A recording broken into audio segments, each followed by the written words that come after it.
ବାଲେଶ୍ୱର ସହର ଉପଖଣ୍ଡରେ ରାଣୀପାଟଣା ଯୁବକ ସଂଘ ଓ ନେତାଜୀ ପାଠାଗାର ଆନୁକୂଲ୍ୟରେ ଆଜି ଏକ ବିଶାଳ ରକ୍ତଦାନ ଶିବିର ତଥା ଦନ୍ତ ଚକ୍ଷୁ ମଧୁମେହ ପରୀକ୍ଷା ଶିବିର ଅନୁଷ୍ଠିତ ହୋଇଯାଇଛି।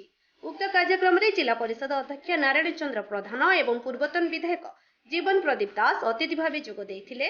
ରୋଟାରୀ କ୍ଲବ ଦ୍ୱାରା ଦନ୍ତ ଏବଂ ଚକ୍ଷୁ ପରୀକ୍ଷା କରାଯାଇଥିଲା।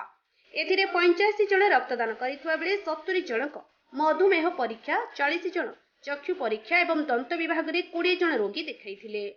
କ୍ଲବର ସଭାପତି ଡକ୍ଟର ଅମିତାଭ ଗିରି, କାର୍ଯ୍ୟକାରୀ ସଭାପତି ଜୟପ୍ରକାଶ ଦାସ, ସମ୍ପାଦକ ପ୍ରଭାତ କୁମାର ମହାନ୍ତି, ସହ ସମ୍ପାଦକ ଚନ୍ଦ୍ରକାନ୍ତ ନାୟକ, ଯୋଗ ଶିକ୍ଷକ ମନୋଜ କୁମାର ଦେ, ଦେବାଶିଷ ଚାଟାର୍ଜୀ, ବରେନ୍ଦ୍ର ବାଗ, ଆଶିଷ ଘୋଷଙ୍କ ସମେତ କ୍ଲବର ଅନ୍ୟ ସଦସ୍ୟମାନେ କାର୍ଯ୍ୟକ୍ରମକୁ ପରିଚାଳନା କରିଥିଲେ।